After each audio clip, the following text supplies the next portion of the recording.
charge the stabilizer, I believe there's a charging area somewhere around here. Oh, that is it right here. Right here.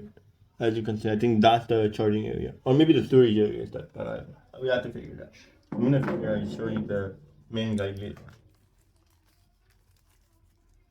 So now let's open this.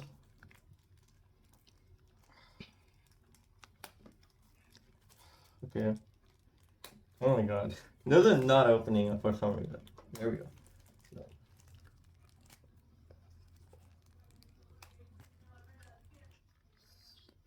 So as you can see, this is a tripod.